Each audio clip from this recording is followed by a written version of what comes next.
माननीय सदस्य जयराम कुमार महतो जी अपना वक्तव्य प्रारंभ करें।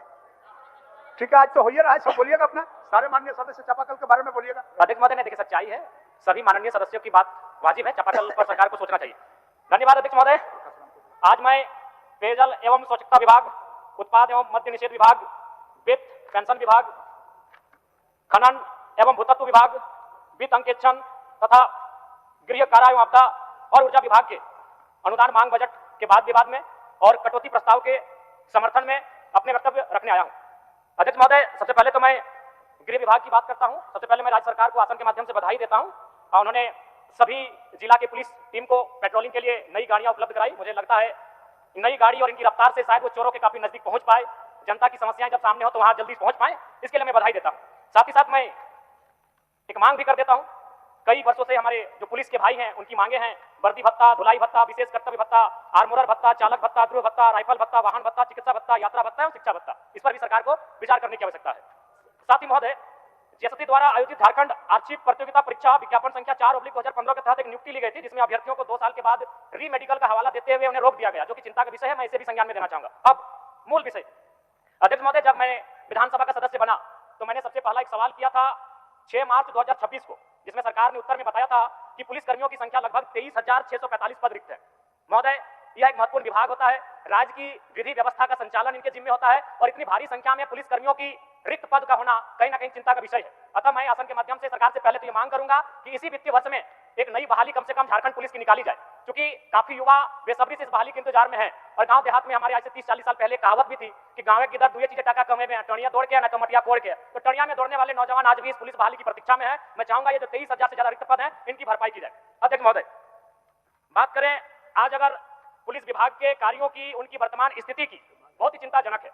आपने राजरप्पा के मंदिर में घटना को देखा। कई अवसरों पर पुलिस कर्मियों के द्वारा आम जनता के प्रति जो दुर्व्यवहार दिखता है वो भी साफ साफ झलकता है। और मैं तो पूरे विश्वास और दावे के साथ कह सकता हूं अध्यक्ष महोदय कि यदि किसी व्यक्ति के साथ समस्या होती है तो पुलिस को वहां पहुंचने में समय लगता है, लेकिन यदि रात के अंधेरे में कोई अवैध खनिज लेकर कोई वाहन जा रहा है तो वहां अगर उस गाड़ी को कोई रोक दे तो हमें लगता है पुलिस त्वरित पहुंच जाती है। अध्यक्ष महोदय, इसका मूल कारण है ट्रांसफर पोस्टिंग। ये किसी से नहीं छुपा है अध्यक्ष महोदय, भले लोग कहने से डर रहे हो, लेकिन आज इस राज्य की एक कड़वी सच्चाई है ट्रांसफर पोस्टिंग। जब तक ये ट्रांसफर पोस्टिंग की व्यवस्था रहेगी अध्यक्ष महोदय, तब तक हम ये अपेक्षा नहीं कर सकते हैं कि पुलिसकर्मी सही से और नियमित अपना कार्य करेंगे। अध्यक्ष महोदय, आज के नौजवान अपना आदर्श किन्हें मानते हैं? किसी क्रिकेटर को। आदर्श किसे मानते हैं? किसी फिल्म के अभिनेता को। जबकि अगर झारखंड के नौजवानों अगर जिन्हें वो अपना आदर्श मानते हैं, मुझे लगता है कि 1% भी कम चांस है उनका क्रिकेटर बनने का और एक्टर बनने का, लेकिन पुलिस बनने के चांसेस, डीएसपी बनने के चांसेस, अधिकारी बनने के चांसेस 25-50% से ज्यादा है, लेकिन उनको अपना आदर्श नहीं मानते अध्यक्ष महोदय। इसलिए पुलिस की इमेज पर एक बहुत बड़ा सवाल बनता है। मैं आसन के माध्यम से मैं अपने इस राज्य के तमाम पुलिस के वरीय पदाधिकारियों को भी संदेश दूंगा कि आखिर आपने कर क्या रहे हैं? आज क्यों नौजवान आपको अपने आदर्श के रूप में स्वीकार नहीं कर रहे हैं? अध्यक्ष महोदय, जबकि संभावना यहाँ पर है, नौजवान पुलिस बनेंगे, पुलिस के अधिकारी बनेंगे भविष्य में, लेकिन उनको आदर्श नहीं मान पा रहे। कारण है उनकी इमेज। और अध्यक्ष महोदय, कभी कभी ऐसा लगता है कि जब खजाना खाली होने लगा है तो रोड में वाहन की जांच शुरू कर दी जाए, जनता को परेशानी करने का कार्य आरंभ हो जाता है। महोदय, मैं स्पष्ट कहना चाहूंगा, मैं भी पक्षधर हूं कि जो लोग हैं वो हेलमेट पहने, वो लाइसेंस सही सलामत रखे, इंश्योरेंस का पालन करें, लेकिन मैं एक सुझाव देना चाहूंगा कि जब अब कभी जांच हो तो जिसके पास हेलमेट ना हो उसे हेलमेट दिया जाए, जिसके पास इंश्योरेंस के पेपर नहीं हो उस जगह पर जो आप फाइन ले रहे हैं उस इंश्योरेंस के पेपर तैयार किए जाए, जिनके पास जो कागज नहीं हो पहला अटेम्प्ट में पहली बार सबसे पहले उन कागजों को बनाया जाए, दूसरी बार अगर वो गलती करता है तो निसंदेह आप उसे कठोर कार्रवाई करें। मैं इसका भी पक्षधर हूं। अध्यक्ष महोदय, बात करते हैं खनन की। झारखंड राज्य 40% खनिज देने वाला राज्य है। इस राज्य 27% कोयला, 26.5% लोहा, तांबा, bauxite, bromide, uranium, thorium, mica जैसे 75 से 80 प्रकार के मिनरल्स इस देश को हमारा राज्य देता है। लेकिन अध्यक्ष महोदय, आज बहुत ही चिंता का विषय है, बहुत ही गंभीर विषय है।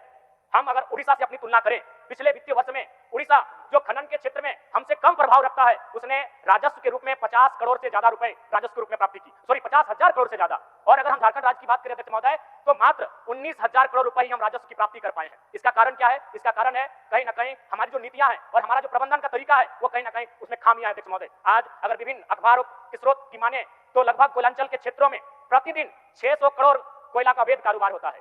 600 करोड़, उसे अगर 12 से गुना करें तो 12 चक 72, यानी हमारे राज्य में जब वन टाइम जो अनुपूरक बजट आता है उस अनुपूरक बजट के बराबर इस राज्य में केवल कोयला के अवैध कारोबार से पैसा की उड़ाई की जाती है महोदय, जो कि इस राज्य के लिए बहुत ही चिंता का विषय है महोदय। और मैं तो आपको भी संज्ञान देना चाहूंगा, क्योंकि मैं आसन से आग्रह करूंगा, चैलेंज तो कर नहीं सकता महोदय। याद होगा लगभग 3-4 विधायकों ने यह मामला उठाया था कि कोयलांचल के क्षेत्रों में रेतों की जमीन पर जबरन ओबी डंप किया जा रहा है।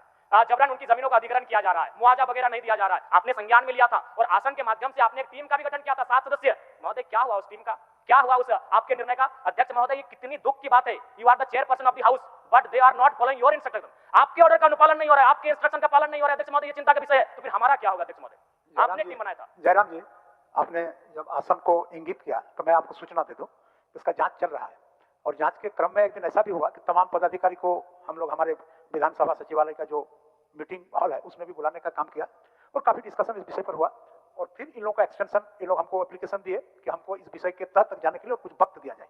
फिर कुछ वक्त दिया है और वक्त के अंत में फलाफल आएगा, जैसे ही फलाफल आएगा हम सदन को सूचना दे देंगे। धन्यवाद आपसे अध्यक्ष महोदय। लेकिन मैं जानकारी आपको देना चाहूंगा ओबीडम का कार्य अभी भी गतिशीलता के साथ चल रहा है। आपके इंस्ट्रक्शन के बावजूद भी मुझे लगता है अध्यक्ष महोदय पर्याप्त समय था, 1 साल से ज्यादा बीत चुका है। अगर आसन की बात नहीं मानी जाएगी, आपके आदेशों का अनुपालन नहीं होगा तो हम अपेक्षा कहां रखें, किनसे उम्मीदें रखें, जनता किनसे उम्मीदें रखेंगे अध्यक्ष महोदय? और साथ ही साथ अध्यक्ष महोदय मैं एक सुझाव प्रकट करना चाहता हूं। नागालैंड में, अरुणाचल प्रदेश में, मेघालय में कोऑपरेटिव सोसाइटी के माध्यम से कोयला खनन का काम किया जाता है।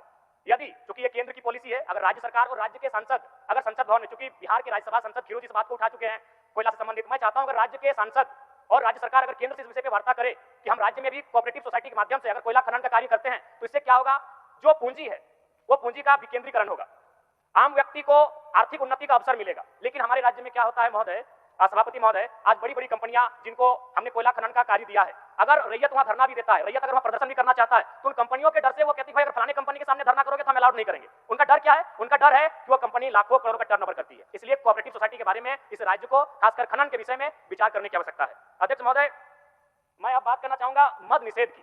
क्योंकि इसका बजट, इस बार का जो बजट है वो हमने आदरणीय दिसम गुरु शिबू सोरेन जी को हमने उनके नाम से और उनकी यादों में इस बजट का घोषणा किया है, जिसका नाम है अबुआ दिसम बजट। अध्यक्ष महोदय, सभापति महोदय, जानकारी होनी चाहिए दिसम गुरु शिबू सोरेन और उनके पुराने साथियों झारखंड के आंदोलन के सबसे बड़े वीर शहीद निर्मल महतो दोनों ही शराब के विरोधी थे। अपने पूरे जीवन काल में दोनों ने शराब का सेवन नहीं किया।